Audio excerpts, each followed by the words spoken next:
இன்று கோவைக்கு வருகை தந்திருக்கும் மாண்புமிகு பாரத பிரதமர் அவர்களை வருக வருகை என வரவேற்கிறோம். அதே சமயம்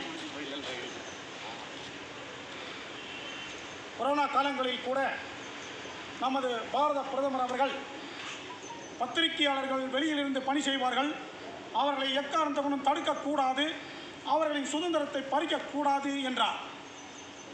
அப்படிப்பட்ட நமது பாரத பிரதமர் அவர்கள் கோவைக்கு இன்று வருகை தந்திருக்கிறது நமக்கெல்லாம் மிக பெருமையாகும்.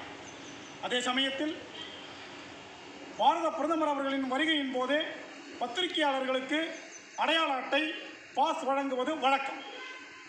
இந்நிலையில் நேற்று எங்களுடைய புகைப்படங்கள் அனைத்தையும் விவரங்களையும் சேகரித்தார் ஏபிஆர்ஓ சுகுமார். ஆனால் அவர் சிலருக்கு மட்டும் அடையாள அட்டை வழங்கிவிட்டு எங்களுக்கெல்லாம் பாஸ் வழங்கவில்லை. இது குறித்து கேட்டதற்கு நான் என்ன பண்ணுறது, காவல்துறை தான் பொறுப்பு என்றார். காவல்துறை தான் பொறுப்பு என்றால் காவல்துறைக்கு பத்திரிகையாளர் பற்றி விவரங்களை சேகரித்து கொடுப்பது செய்தி மக்கள் தொடர்புத்துறை அலுவலரின் வேலை. அப்படி இருக்க காவல்துறை மீது அவர் ஏன் பழிபோட வேண்டும்? இருட்டடி எங்களுடைய விவரங்களை சேகரித்து கொடுக்காமல் இருட்டடிப்பு செய்துவிட்டு மாநகர காவல்துறையின் மீது பழி போடுவதை வன்மையாக கண்டிக்கிறோம். அது மட்டுமல்ல, உணவிலும் ஊழல் செய்திருக்கிறார்கள் போல் தெரிகிறது. 50 சாப்பாடு மட்டுமே, பொட்டல சாப்பாடு மட்டுமே சொல்லி இருப்பதாக தெரிய வருகிறது. அப்படி என்றால் மற்றவர்கள் நாங்களெல்லாம் பத்திரிகையாளர்கள் இல்லையா? நாங்களெல்லாம் சம்பளம் இல்லாமல் மக்களுக்காக உழைத்துக் கொண்டிருக்கும் நாங்களெல்லாம் பத்திரிகையாளர் இல்லையா என்ற சந்தேகம் எங்களுக்கே இருக்கிறது. இவருடைய செயல்பாடு அப்படி உள்ளது.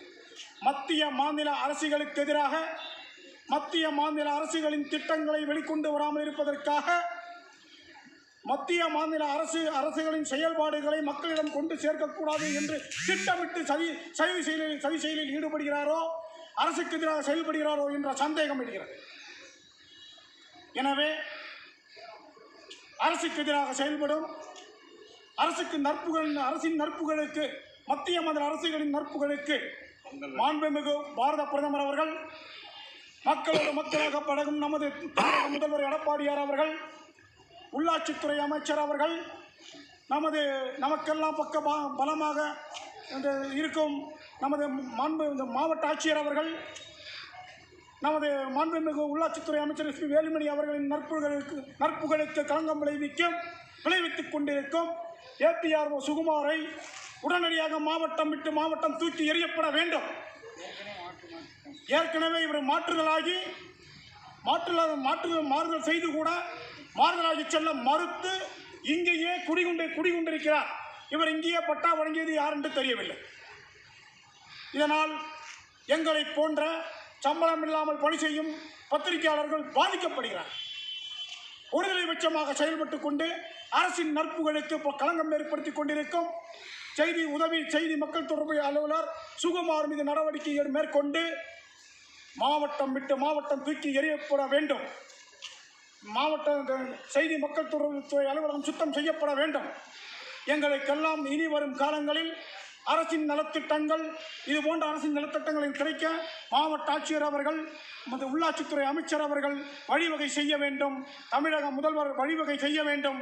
பாரத பிரதமர் வழிவகை செய்ய வேண்டும் என்று கோரி இக்கூட்டத்தின் வாயிலாக நான் மாண்புமிகு பாரத பிரதமர் அவர்கள் இங்கு வருகை தந்திருக்கும் நேரத்தில் அவரது செவிகளை குறிக்கும் வகையில் எங்களது கண்டன பதிவையும் வருத்தத்தையும் நாங்கள் இங்கு பதிவு செய்கிறோம். நன்றி, வணக்கம்.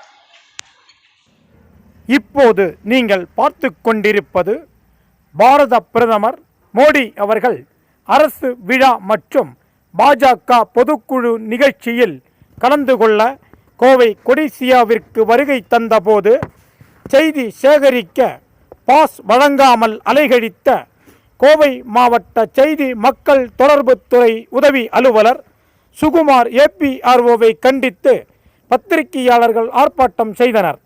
ஆர்ப்பாட்டத்தில் பத்திரிகையாளர் பௌர்ணமி நிலவன் ஆற்றிய கண்டன உரை. நிஜங்களை கண்முன் நிறுத்துவது டுடே 2 சேனல். வணக்கம்.